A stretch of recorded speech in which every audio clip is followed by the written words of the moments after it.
Senhor Jesus Cristo, nós vamos para o nosso sermão, que faz parte da nossa série de mensagens, A Lei de Cristo, Exposições no livro de Provérbios.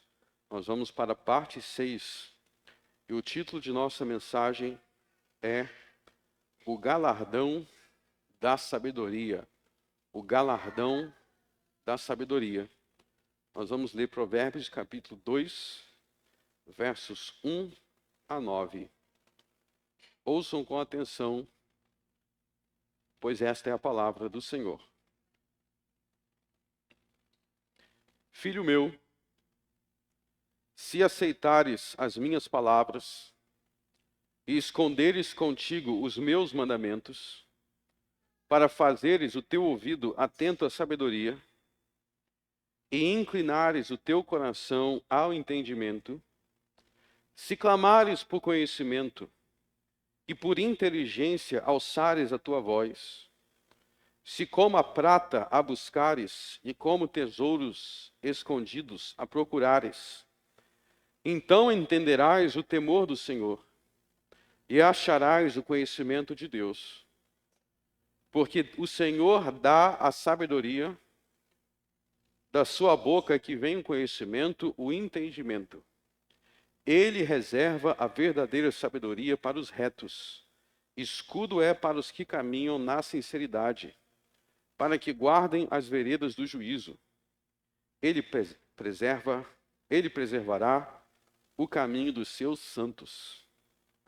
Então entenderás a justiça, o juízo, a equidade e todas as boas veredas. Amém.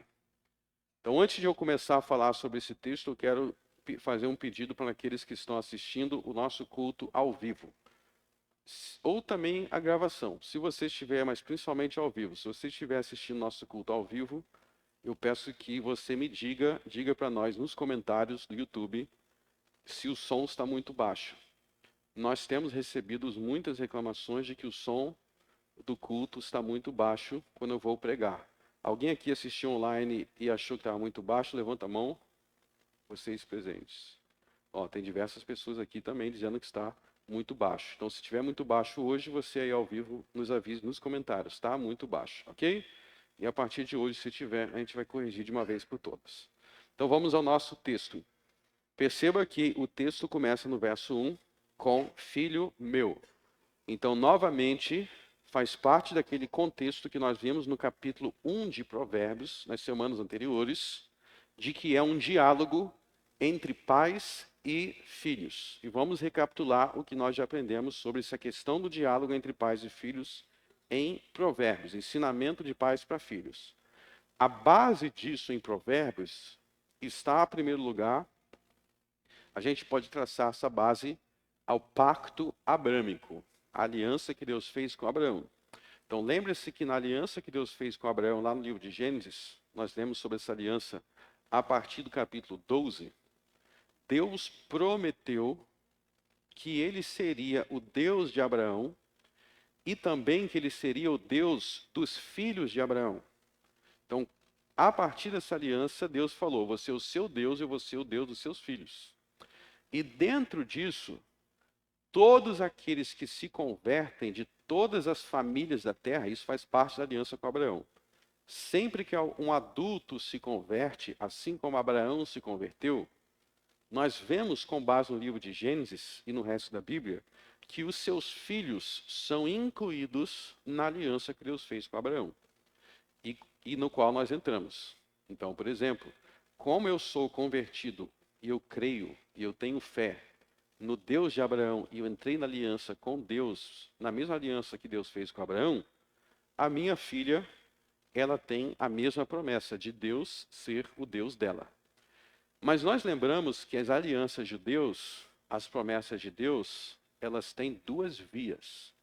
Elas têm a via das promessas de Deus, mas as promessas de Deus estabelecem responsabilidades para o homem.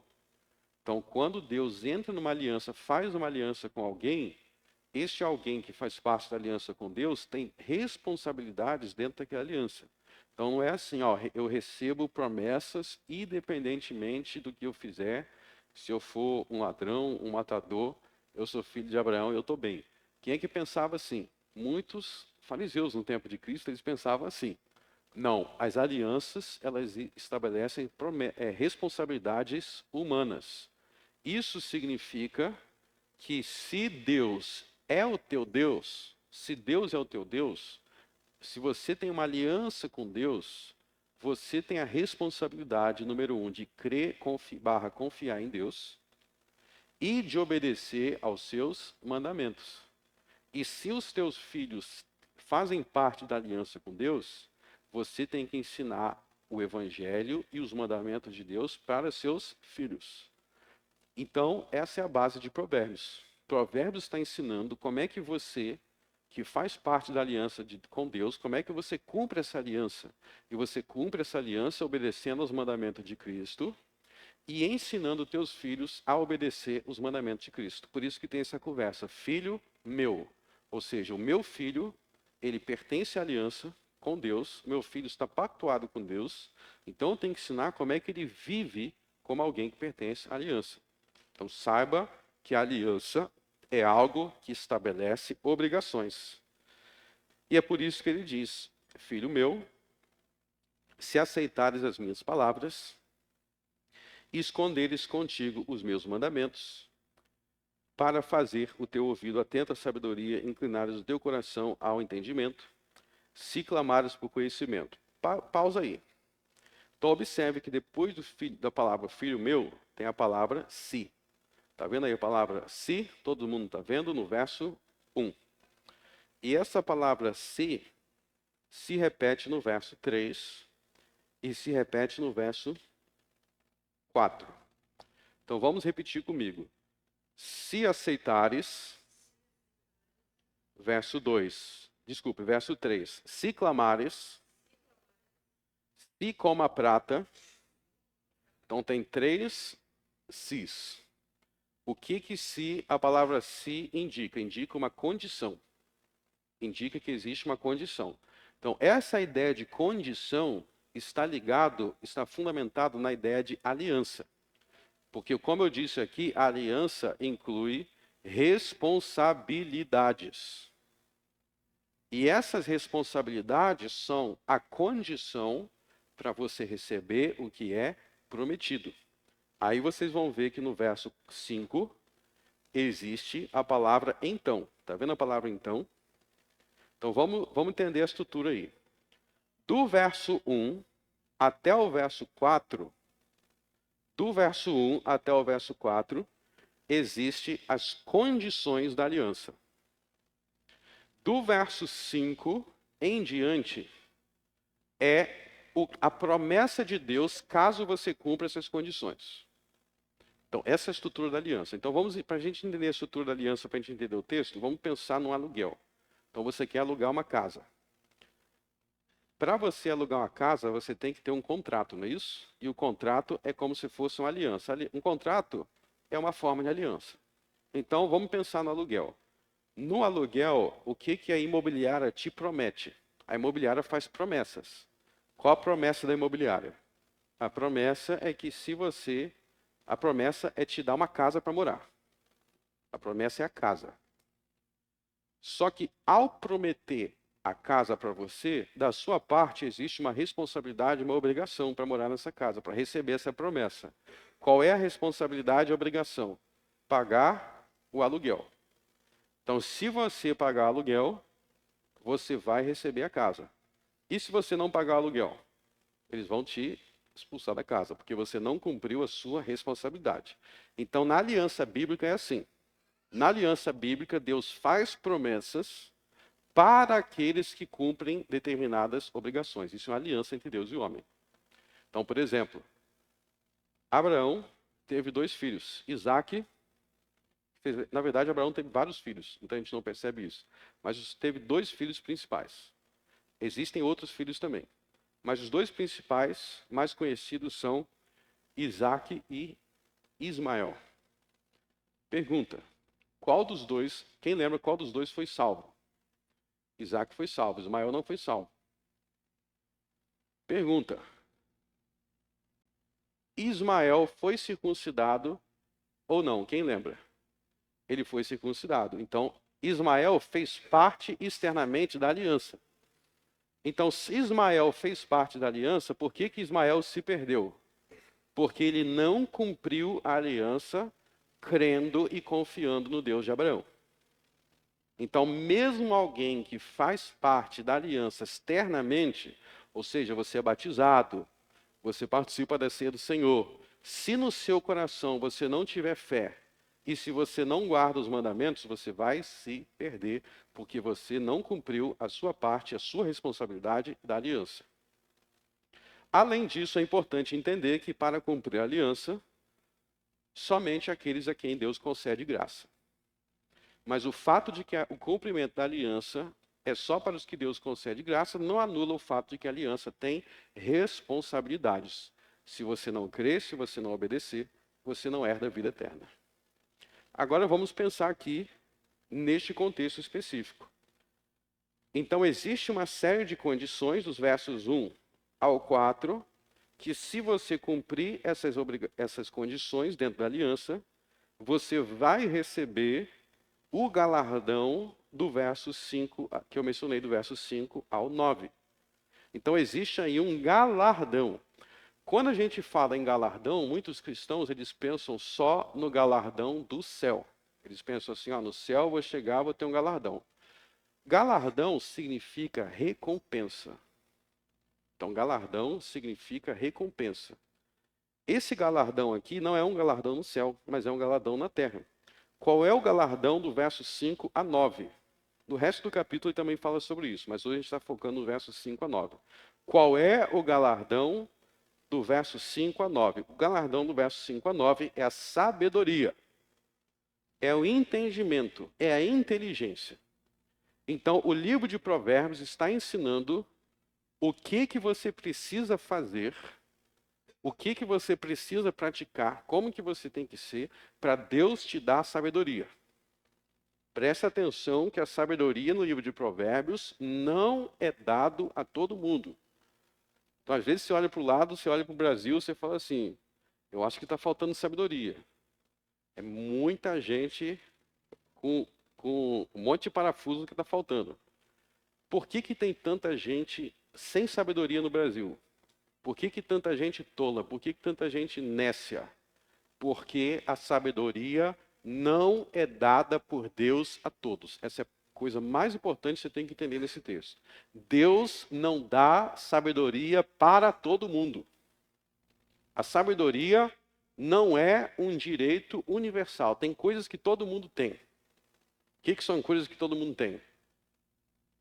Por exemplo, todo ser humano ele tem uma dignidade humana. Você é importante por ser humano. Todo ser humano é importante. O ser humano é a mais importante criatura de Deus. Não existe criatura mais importante que você. Jesus ensinou isso em Mateus 6 e em Mateus 10. Tem gente que fala, acho que o animal é mais importante, o cachorro é mais importante que o homem. Não é. O cachorro não é mais importante que o homem, porque o homem foi criado à imagem e semelhança de Deus, e o cachorro não foi. Porém, por causa do pecado, nós corrompemos, nós distorcemos a imagem de Deus em nós, e a sabedoria é algo que a raça humana perdeu, e ela só é concedida a alguns. E a grande pergunta é, a verdadeira sabedoria, ela é concedida a quem? É isso que esse capítulo está ensinando. Como que você se torna sábio? Como que você se torna sábio? A resposta está nos versos 1 a 4. Então, o verso 5, ele diz, então, esse então aí é, se você cumprir esses requisitos, você vai se tornar sábio. Então, a tolice, isso é muito importante entender. Você só vai ser tolo, você só vai continuar sendo tolo, você só vai continuar sendo alguém sem sabedoria se você não cumprir os versos 1 a 4. Se você não cumprir, você vai continuar sendo tolo. Se você cumprir, você vai se tornar sábio. Então, vamos entender as condições para se tornar sábio. Isso que é prometido mediante essa condição. Eu quero que vocês percebam que a condição para Deus nos galardoar com sabedoria é dividida nos versos 1 a 4 em duas partes. Tem duas partes aí, e antes de mostrar essas duas partes no texto, nós vamos repetir aqui para a gente entender. Tá? A primeira parte, para você se tornar sábio, a primeira parte da condição para você se tornar sábio é ouvir a palavra de Deus. Então, repita comigo, ouvir a palavra de Deus.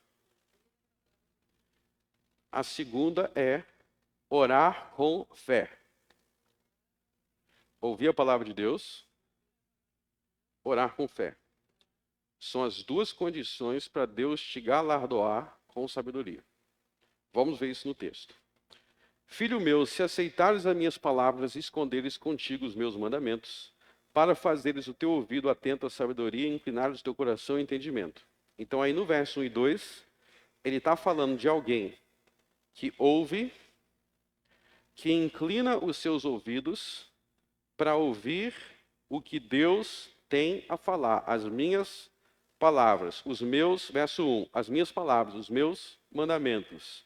Fazer o teu ouvido atento, inclinares o teu ouvido. Então a primeira coisa que Deus exige de você como condição para você se tornar sábio é você ouvir as palavras de Deus, mas não é meramente ouvir com a sua orelha, com o seu ouvido. O que diz o texto? Olha só os verbos que o texto usa. Verso 1, aceitar. Está vendo? Aceitar. Depois, esconder. Depois, no verso 2, fazeres o teu ouvido atento. E depois, inclinar o teu coração. Então, tudo isso indica não um meramente ouvir, mas um ouvir com uma predisposição de aprender, de receber, de aceitar tudo que Deus manda. Eu te digo que esse é o primeiro passo para se tornar sábio. Veja algo que Provérbios diz no capítulo 3, que é muito importante nisso daí. Ó. Capítulo 3. Capítulo 3, verso 7.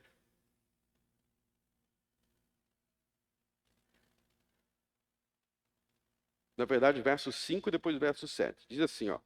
Confia no Senhor de todo o teu entendimento e não te estribes no teu próprio entendimento. Olha, não te estribes no teu próprio entendimento. O que significa? Significa que você tem uma maneira de entender as coisas, você tem um jeito de enxergar a vida, você tem uma maneira de tomar decisões, e ele está dizendo que o primeiro passo para a sabedoria é você reconhecer que a sua maneira de enxergar a vida, a sua forma de entender as coisas, sendo sua, você não tem que colocar peso e dar tanta importância assim, a ponto de rejeitar o conhecimento de Deus. Ou seja, o primeiro passo para aprender com Deus, não se estribar no próprio entendimento, é você abrir mão da sua própria maneira de pensar. Verso 7. Ele vai repetir isso de outra forma. Não seja sábio a teus próprios olhos. O que é não ser sábio aos teus próprios olhos? O que é não se estribar no próprio entendimento? É parar de achar que você realmente sabe tudo.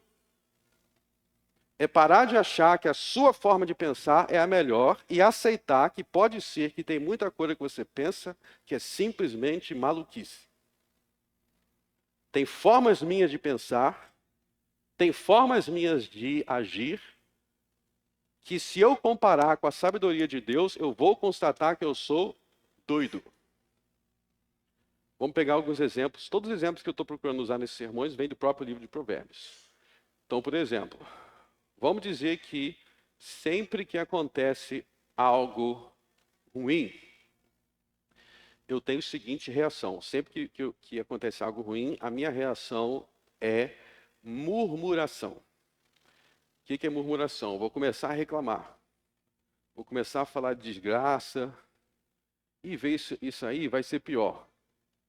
a desgraça vai ser maior. Qual o nome desse pecado na Bíblia? Quando tudo você leva para um lado pessimista e abre a boca para ser pessimista. Qual o nome desse pecado na Bíblia? Murmuração. É igual o povo de Israel lá no deserto, né? Aí eles sentiam sede. O que o povo de Israel lá no deserto, depois que Moisés tirou da escravidão do Egito, o que eles faziam quando eles sentiam sede e sentiam fome? Será que eles diziam assim, ó, fica tranquilo que Deus vai prover, ele já tirou a gente da escravidão, agora ele vai dar comida. Não, a reação era pensar o quê? O que eles falavam sempre? Deus vai nos matar no deserto. Eles falavam assim, ó, Deus tirou a gente lá do Egito, porque na verdade ele queria matar a gente aqui. Lembra disso? Murmuração. Ou seja, vocês estão achando que está tudo bem que a gente saiu da escravidão, mas na verdade, quando você virar a esquina, vai ter uma desgraça maior. Sabia que tem pessoas que sempre que elas recebem uma bênção, eu conheço muita gente assim, sempre que elas recebem uma bênção, alguma coisa boa acontece, a primeira coisa que elas pensam é, e qual vai ser a desgraça? Elas pensam, não, isso aqui bom aqui, vai ter alguma desgraça, algum problema depois. É igual o povo no deserto, em vez de estar comemorando, a gente saiu do Egito, a gente vai para a Terra Prometida, não.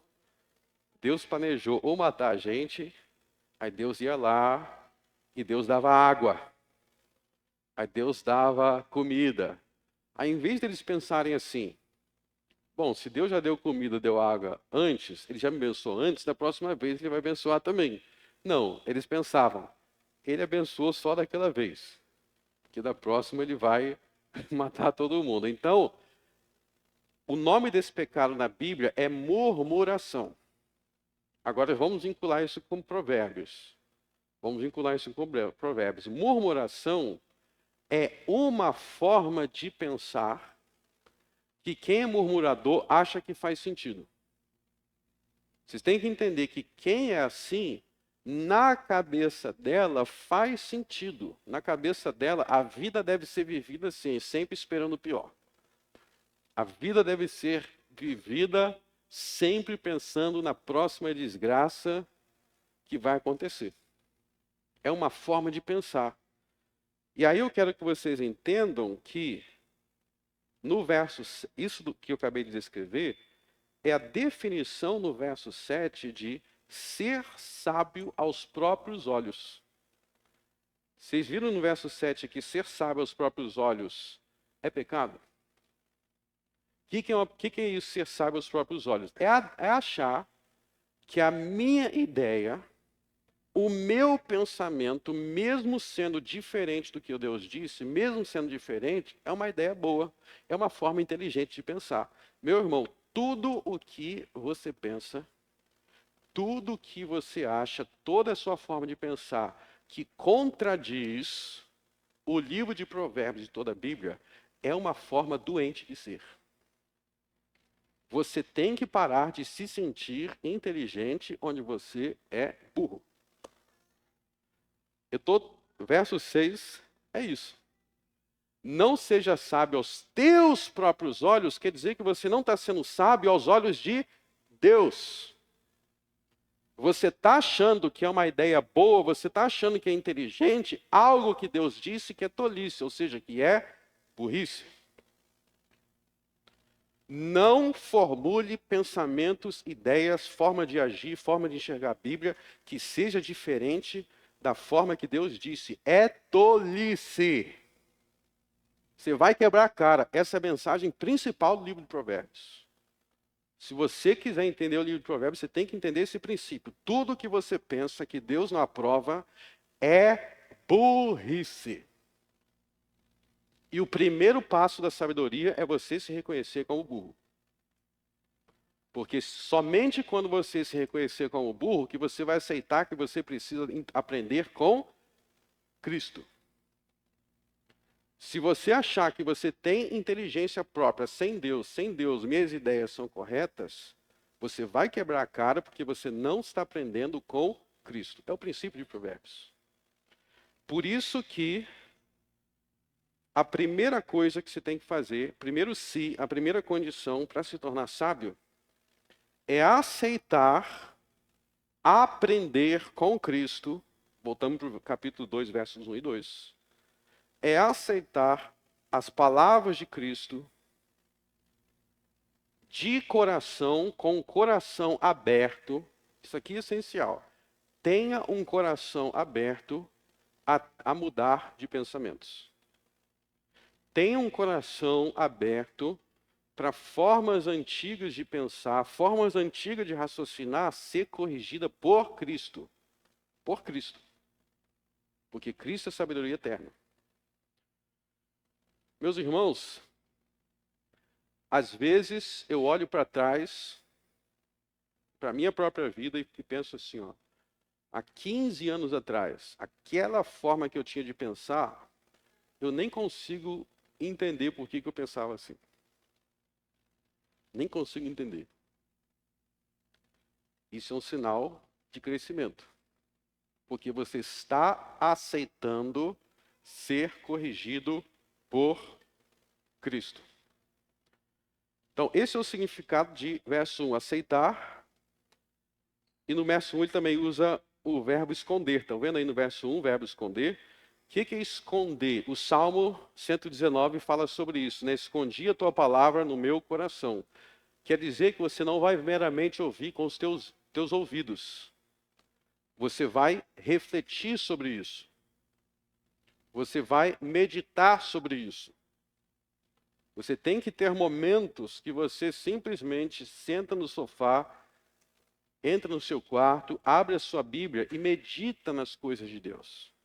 E reflete.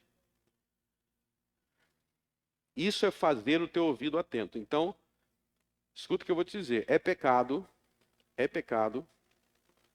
quando toda ideia diferente que você se depara na Bíblia, você lê a Bíblia, você encontra ali uma ideia, um pensamento que contradiz você, você fecha o teu coração. Não, mas eu não penso assim. Não, mas isso é para aquele povo, isso não se aplica a mim. Abra o seu coração, que muito do que você acha que é boa ideia é burrice. E você muitas vezes está se auto-sabotando.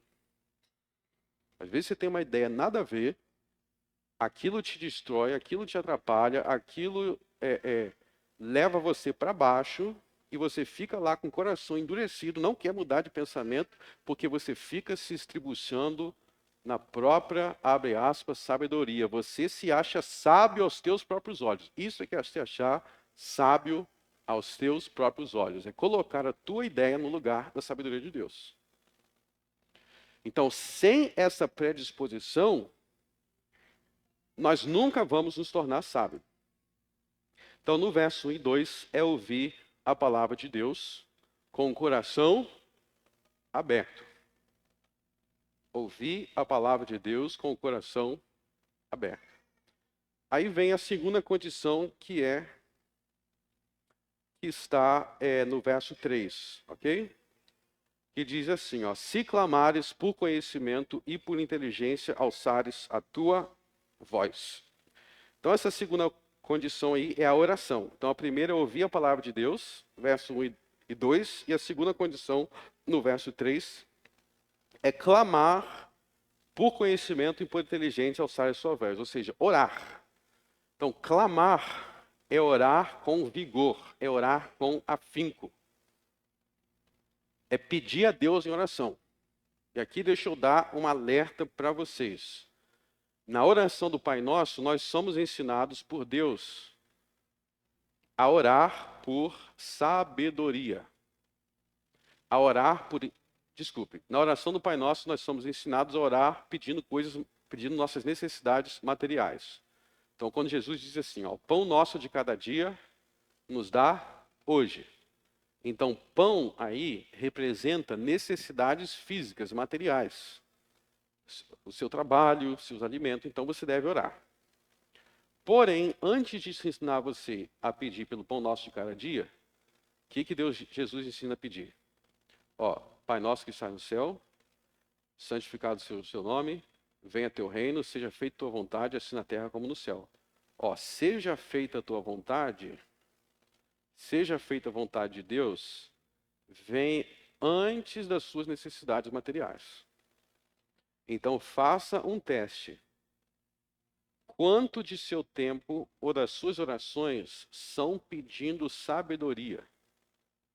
Quanto tempo das suas orações são pedindo entender os mandamentos, entender a lei do Senhor? E quanto é pedindo coisas materiais? Então, existem pessoas que passam tudo que vão pedir é sempre pedindo algo material para Deus. E você deve pedir coisas materiais para Deus, porque Deus é o dono de tudo. Mas a sua prioridade deve crescer em sabedoria. Você precisa orar a Deus pedindo sabedoria, e sabedoria é entender os mandamentos. É entender como que se vive para a glória de Deus. Está vendo no final do verso 1, os meus mandamentos? Então você tem que pedir para entender os mandamentos de Deus.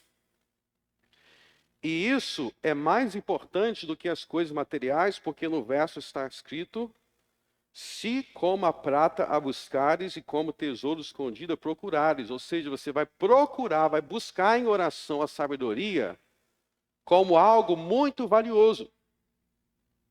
Então, muitas vezes a gente ora pedindo uma casa, pedindo um trabalho, pedindo emprego, pedindo dinheiro, mas a gente não ora para Deus dar sabedoria.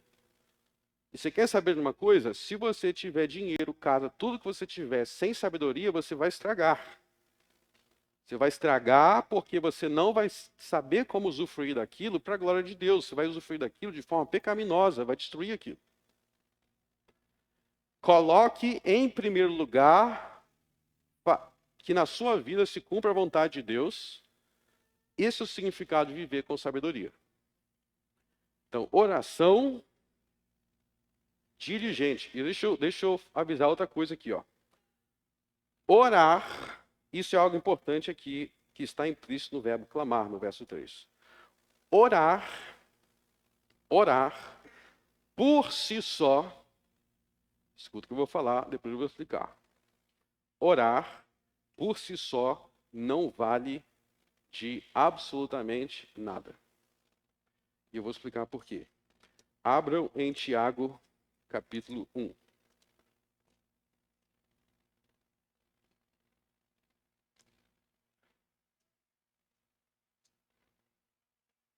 Epístola de Tiago, apóstolo Tiago, capítulo 1.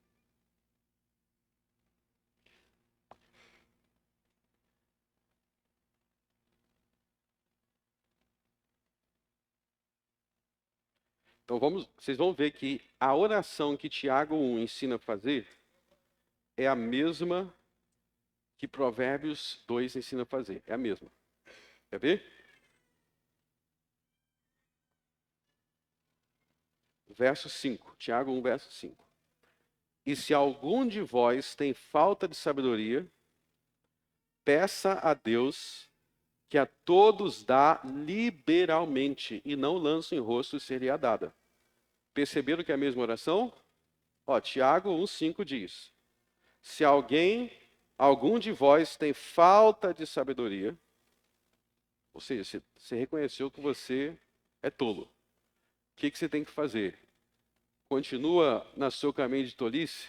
Não, você vai pedir a Deus sabedoria. Então, a oração de Tiago, capítulo 1, verso 5, é a mesma de Provérbios, capítulo 2, verso 3. Se clamares por conhecimento, por inteligência, alçares a sua voz. É a mesma oração. Agora, olha só a observação de Tiago. Verso 6. Peça, porém, com fé.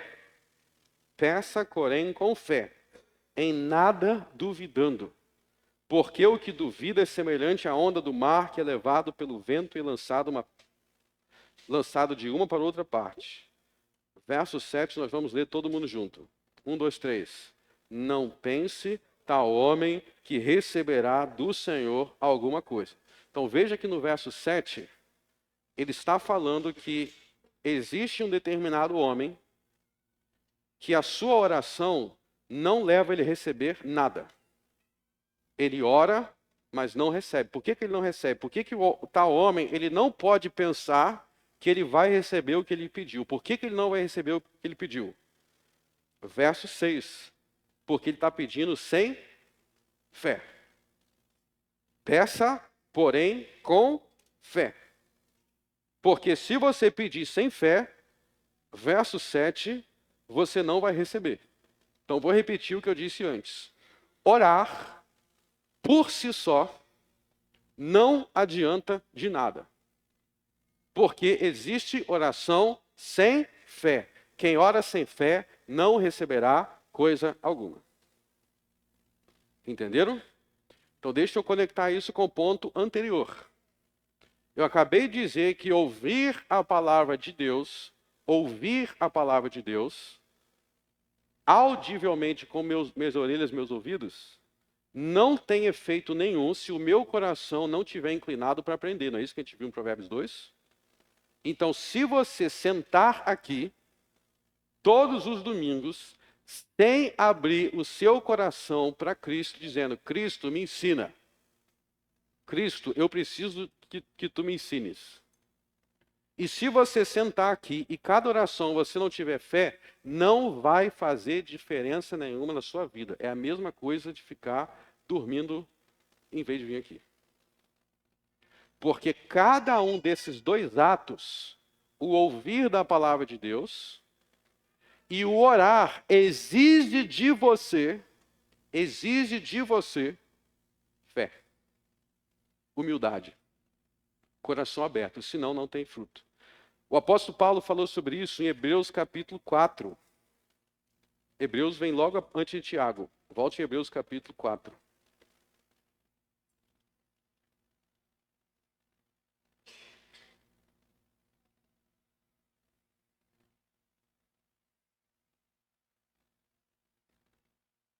Hebreus capítulo 4, verso 1. Temamos, pois, que porventura, deixada a promessa de entrar no seu repouso, pareça que algum de vós fica para trás. Porque também a nós foram pregadas boas novas, como a eles. Mas a palavra da pregação nada lhes aproveitou. A palavra da pregação nada lhes aproveitou. Ele está falando de alguns judeus lá do deserto. Por que nada lhes aproveitou? Porquanto não estava misturada com fé naqueles que a ouviram. Veja que a palavra da pregação, se ela for ouvida com os ouvidos sem fé, ela para nada aproveita. Assim como a oração sem fé para nada aproveita. Tem situações que a gente já sabe que a pessoa orou sem fé. Sabe como é que a gente sabe que a pessoa orou sem fé? Ela faz uma oração, aí depois que ela diz amém, ela começa a conversar sobre o problema.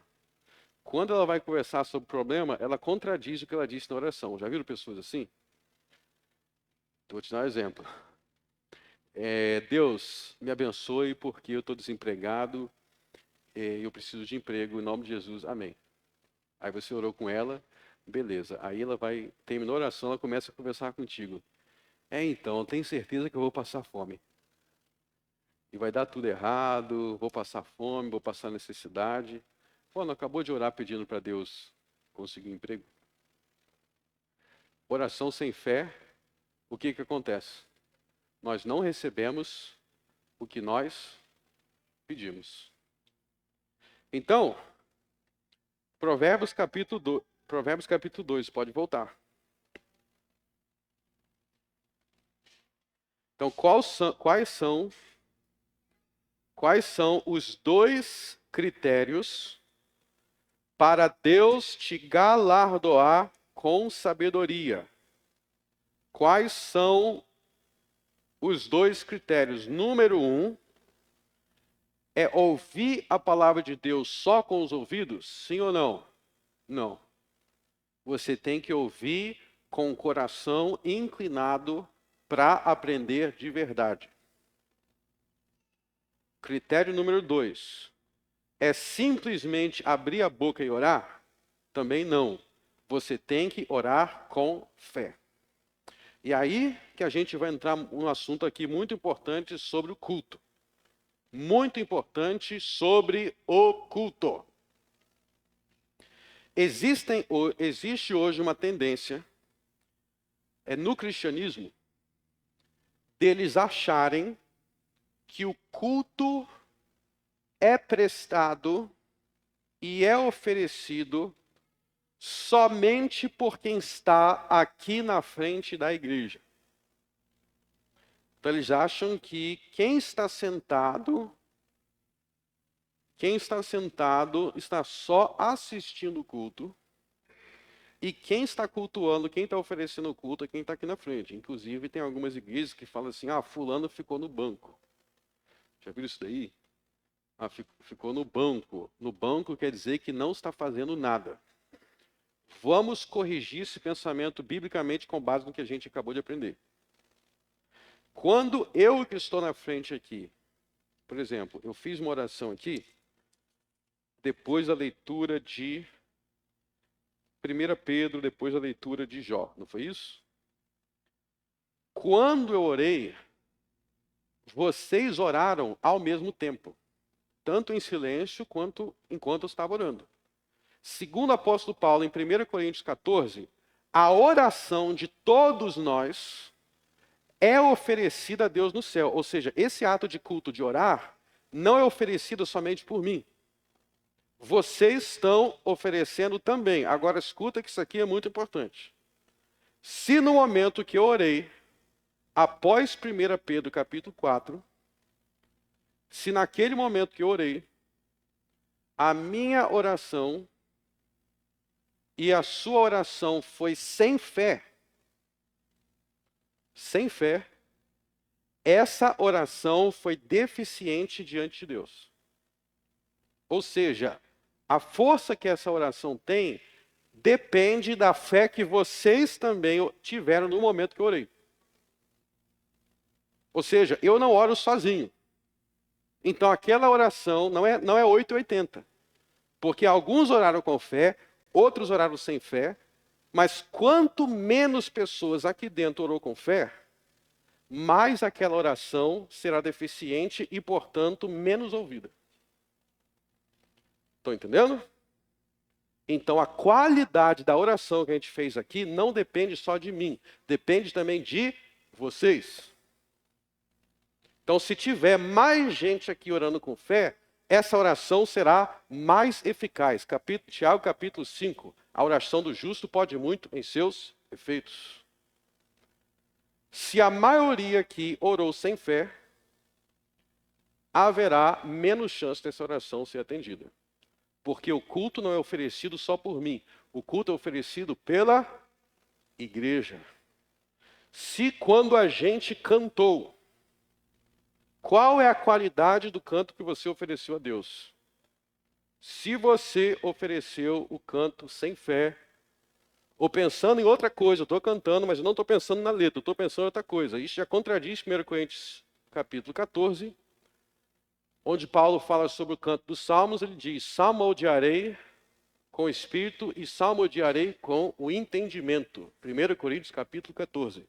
Salmodiarei com o entendimento. Se você cantou sem entendimento, você prejudicou o nosso culto. Que você está oferecendo animal cego diante de Deus. Se você ouviu a pregação, você sabe que a pregação é um elemento de culto. Muitas pessoas falam assim, muita gente acha que o culto é só quando está cantando. Que louvor é só cantar. Não.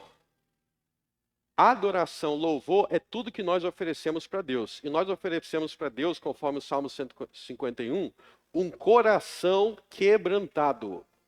É uma forma de oferta a Deus de adoração, Salmo 51. Então, se você ouviu a palavra de Deus mandando você se arrepender de um pecado e você não se arrependeu do seu pecado, você saiu daqui agarrado com o seu pecado, com o coração endurecido, você também prejudicou a adoração. Então, a responsabilidade do pastor não é oferecer adoração sozinho, ele oferece adoração com a comunidade. O meu dever, na verdade, é te ensinar a adorar da forma correta. para que as nossas orações não sejam impedidas, para que o nosso culto não seja impedido.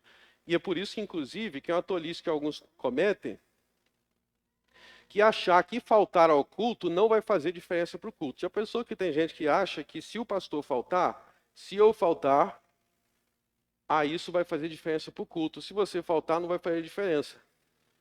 Como que não vai fazer diferença se o culto também é oferecido por você? O culto dessa igreja é oferecido por você. Quando você não está aqui, o culto é prejudicado porque você faltou aqui.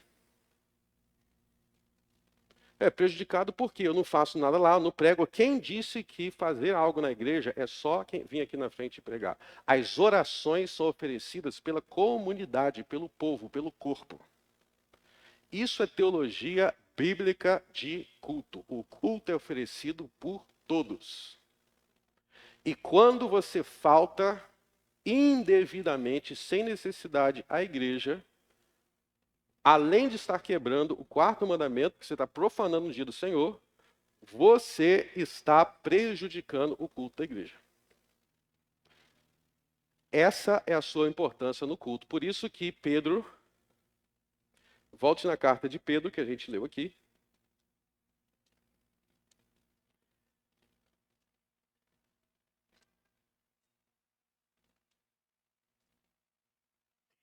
Primeira carta de Pedro.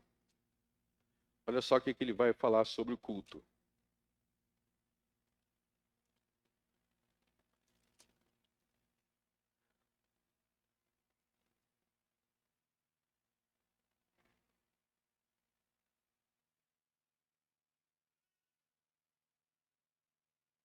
Verso 5. Vós também, capítulo 2, verso 5. Vós também, como pedras vivas, sois edificados casa espiritual e sacerdote santo, para oferecer sacrifícios agradáveis a Deus por Jesus Cristo. Então, você, vós aí, está falando com toda a igreja. No culto, você oferece sacrifícios espirituais, ou seja, não é sacrifício de animal literal. Você oferece sacrifícios espirituais a Deus por Jesus Cristo. Vamos pensar isso na prática antes de voltar para Provérbios capítulo 2. Na verdade, pode voltar lá que eu já vou aplicar isso lá. Então vamos pensar em algo muito prático. Se eu falar, pastor, você está dizendo que eu não estar aqui, eu faço falta? Faz falta. Por quê? Porque os sacrifícios que você tem para oferecer, você não está oferecendo. Como assim o sacrifício que eu tenho para oferecer? Eu não ofereço para todo mundo? Eu não tenho como oferecer sacrifício para todo mundo, quer ver? Então vamos lá. Vamos dizer que você é pai. Aí lá na sua casa, o seu filho tem algum problema. Correto? Todo filho tem algum problema porque ele é criança, né? Ele precisa ser ensinado, precisa ser educado. Seu filho tem um problema. Eu tenho como saber tudo o que acontece na sua casa? Eu tenho como saber tudo o que acontece na sua casa? Não tenho. Eu não sou Jesus, que sabia do coração de todos os homens, né? Isso significa que se os seus filhos têm problema, o que você deve fazer pelos seus filhos? Uma das coisas que você deve fazer para os seus filhos é interceder por eles. Então, quando você vem na igreja, aqui na igreja, em meio às orações, você deve oferecer a Deus sacrifícios de oração, você deve oferecer incenso, usando linguagem de Apocalipse do Salmo, orações são chamadas de incenso, você deve oferecer incenso espiritual a Deus pelo seu filho. Se você não estiver aqui, essa oração não será oferecida e o seu filho terá uma oração a menos. Aí você fala, mas eu posso orar em casa. Sim, você pode orar em casa. Mas quem disse que Deus mandou você orar só em casa? Deus mandou você orar na igreja. Existem orações que Deus não vai atender até você orar da maneira que Ele mandou de forma completa. Se você só orar em casa, você está errado. E Deus pode não te atender porque você está desprezando as orações que você deve fazer no culto. Então, existe uma teologia bíblica de oração e de como eu devo me apresentar na igreja. O que eu tenho que fazer na igreja? Vocês têm responsabilidades do que você deve fazer dentro da igreja. Eu dei o exemplo do filho, mas muitas coisas você deve orar por aqui. Você deve orar pelos seus filhos, pelo seu trabalho. Enquanto eu estou oferecendo orações, vocês devem inserir os seus pedidos. Se eu oro aqui, Deus, cure os doentes. Se você conhece um doente, eu não conheço todos os doentes que você conhece. Se você conhece doente, você deve naquela oração colocar o nome dele em pensamento. Deus abençoe as crianças. Insira em pensamento as necessidades dos seus filhos. Insira em pensamento as necessidades do seu cônjuge. É assim que se cultua. A igreja se esqueceu que toda a igreja cultua. E por isso, qual é a grande prática perdida? A grande prática perdida é a ideia de se preparar para o culto. Quantos hoje se preparam para adorar? Como assim? Eu tenho que me preparar para adorar? Eu pensei que era só o pastor que tinha que se preparar para pregar. Sim, eu tenho que me preparar para pregar. E você tem que se preparar para adorar também. Se preparar, sim. Primeiro você tem que garantir que você está se arrependido de todos os seus pecados. Porque se você entrar aqui com o pecado, o seu culto não vai ser aceito. Você tem que pensar no que você quer pedir no culto. Planeje o que você vai pedir a Deus na igreja diante da mesa do Senhor. Diante da mesa do Senhor, existe algo de especial? É claro, porque é a mesa do Senhor. Para de raciocinar como incrédulo.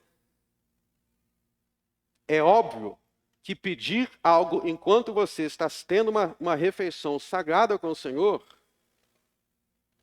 tem um peso especial que não tem o quarto da sua casa. Porque a comida da sua casa não é sagrada. A mesa do Senhor é sagrada. Por exemplo, vocês lembram quando o rei Ezequias foi ser invadido pela Assíria? E é Assíria ou Síria? Agora, me esqueci se é Assíria ou Síria. É Assíria. Eu acho que é. Me perdoem se eu estiver falando a nação errada. Mas o ponto é que o rei Ezequias, ele foi até o santuário do Senhor pedir a Deus, para Deus livrar Israel. Por que ele foi até o santuário pedir? Ele não podia pedir deitado no quarto dele? Com certeza ele também orou no quarto dele. Mas o santuário do Senhor era o lugar especial da sua presença. Assim como onde a ceia do Senhor é celebrada, nós temos a presença especial de Jesus Cristo, seu corpo e seu sangue. E tem um peso especial. E o que Deus olha em tudo isso? Todo o teu esforço. Ele olha que você está tendo muito cuidado com as palavras dele, porque depois de ouvir um sermão, você vai para casa e ora e medita. Ele está vendo que você fez questão de se preparar para trazer as suas necessidades diante dele para oferecer um culto puro. E de que maneira ele vai recompensar essa adoração? Te fazendo crescer em sabedoria. Ele vai recompensar o teu esforço de orar a ele com fé, de preparar a sua oferta, o seu sacrifício, o seu incenso com cuidado. Verso 5. Então entenderás o temor do Senhor e acharás o conhecimento de Deus, porque o Senhor é quem dá a sabedoria. Ele vai te recompensar, porque ele viu o cuidado com que você teve com o seu culto, com a sua oração. Então pense em Abraão, meus irmãos. Quando Deus falou para Abraão, vai e oferece Isaque. Que horas que Abraão foi fazer isso? O texto diz que ele foi cedo. Ele acordou cedo para fazer o que Deus mandou. Não há nada que agrade mais a Deus do que a obediência diligente. Se Deus manda você amar o dia do Senhor, se prepare para o domingo, dia do Senhor. Se prepare para se reunir à igreja para oferecer as suas ofertas, as suas orações. Por quem que eu vou orar? Quantos de nós, esse negócio de perder a capacidade de se preparar para o culto, a gente vai para o culto de má vontade, arrastado da cama, essa perda de capacidade está nos fazendo perder a recompensa da sabedoria, por isso que é tanto tolo. Por que você vai chegar na igreja e Deus vai te abençoar, vai te edificar, vai te transformar, vai te dar entendimento, se você despreza a igreja dele? É o que ele fala em Isaías 1. Vocês desprezam meus átrios. Vocês tratam a minha adoração como sem importância. Por isso Deus olha e Ele não recompensa, por isso que há tanta tolice, por isso que há tanto pensamento sem sabedoria, sem inteligência, porque as pessoas desprezam a casa de Deus. Eclesiastes capítulo 5, verso 1, diz que quando entrares na casa de Deus, existe uma forma de entrar, preparado para com quem você vai se encontrar, e existe uma forma de viver onde você respeita isso, e é nessa forma de viver que Deus recompensa, com sabedoria, com inteligência, com diligência. Quando você clamar é orar com diligência, com fé, isso é clamar. E hoje, os mandamentos, a palavra do Senhor tratada com tanto desprezo. Para pregar, pode colocar qualquer um aí para pregar. Não precisa estudar, não. E esse negócio de botar gente aleatória para orar no culto? O fulano, ora aí agora. Sou eu? Tu tem que orar porque o culto tem que ser participativo, né? Quem disse que aquele cara ali está pronto para orar no culto? A oração no culto envolve todo mundo. Se eu orar errado, se eu orar errado aqui no culto, eu vou levar todo mundo a orar errado. Por que não prepara a pessoa? Olha, você vai orar no culto, você vai fazer algo muito importante, pode se preparar para orar no culto? Aí você tá respeitando o culto ao Senhor. Isso acontece aqui às vezes, né? Às vezes aí eu peço outros. Mas a gente precisa ter diligência. Eu gosto muito aqui, meu irmão Raul, sempre que eu vou pedir ele para orar aí no culto, fazer algum no culto, ele sempre fala, o Raul sempre fala, me manda o boletim, porque eu quero saber o que vai ter para eu estar preparado. Ele sempre fala comigo, eu não quero chegar aqui do nada e sair falando qualquer coisa. Ele quer ver o que vai ter. Porque você tem que se preparar para adorar o Senhor. Então, essa é a ideia de Provérbios 2, meus irmãos. Então, vamos repetir. Ouvir a palavra de Deus com diligência. Orar com fé. Deus vai te recompensar. Amém. Faça isso. E a última coisa que eu vou falar é o verso 8. Para que guardem as veredas do juízo, ele preservará o caminho dos seus santos. Existe uma promessa de ter o seu caminho preservado se você for diligente nessas coisas. Existe uma promessa de ter o seu caminho abençoado de modo extraordinário, se você for diligente nessas coisas. Confie nas promessas de Deus, da sua aliança, do seu pacto, porque Deus não é mentiroso. Vamos orar. Deus Altíssimo, aceite a nossa oferta de oração, que seja oferecida com fé, com amor, com arrependimento, com todas as graças que a Tua palavra exige, para que nosso culto seja recompensado. Nós não estamos aqui, Senhor, para adorar homens mortais. Nós estamos aqui para adorar o Criador do universo, o Deus eterno, sem princípio nem fim, o Pai, o Filho e o Espírito Santo. No nome de Cristo oramos. Amém.